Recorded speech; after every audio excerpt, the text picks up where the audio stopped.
Hello everyone, welcome to sqadia.com. My name is Imran, and today in the psychology series we're talking about health, stress and coping mechanism, and we're going to start from the very basic, and we'll try to build upon that. Moving on. So first we're going to talk about health psychology.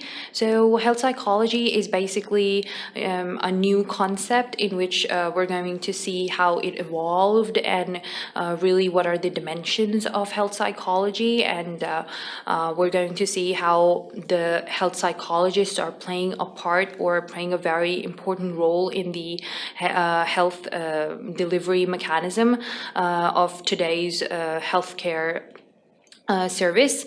And we're also going to talk about different psychological stresses, as well as the things that are producing these stressors, as well as we're also going to touch on the measuring of these stresses. There are certain questionnaires and certain surveys designed for this purpose, and we're going to talk about them as well. Then we're going to move on the stress response. So this is in this portion of the lecture, we'll talk about the physiological responses of the body to stressful stimulus or stressful conditions, how a body actually changes in its physiology and functioning. So we're going to touch all of those concepts. And then we're going to talk about stress mediation. So how a body actually tries to, ease the effects of stress itself, and how these are actually, this mediation or this mitigation can be amplified with proper rational thinking, which is induced via proper, psychological counseling of a patient. So we're going to talk about the natural or intrinsic stress mediators, as well as some of the external or extrinsic mediators, such as the social support system and all of these things. So then we're going to move towards the coping resources. So here we're going to talk about how the body actually, adapts itself to these stresses, and how it copes with that unfortunate events that unfold if there are. And this coping mechanism is different when there is a certain amount of control over a certain aspect of your environment or the surroundings, as well as the predictability of the stress, the stressful that stimulus or that stressful event that has occurred. If you have a certain level of predictability of that stress, then your coping response will be different. So we're going to talk about all of these different dimensions of coping mechanism and how it works in this section of the lecture.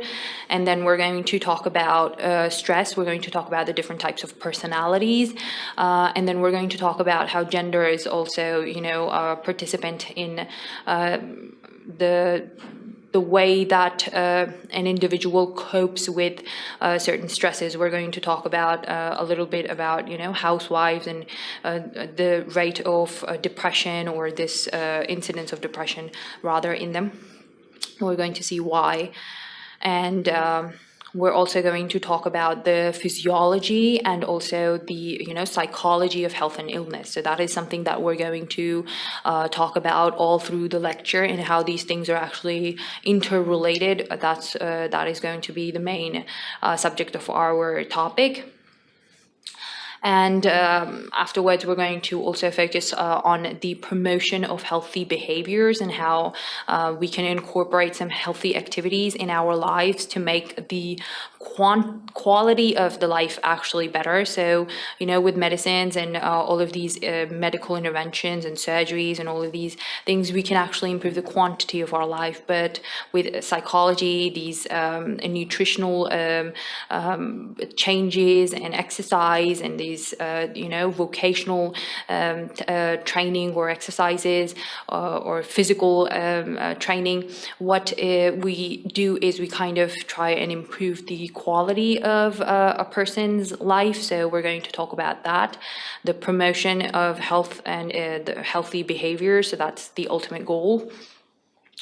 So with that, we're going to end our lecture, and to watch more lectures, please visit sqadia.com. There are numerous lectures on almost all medical related topics available.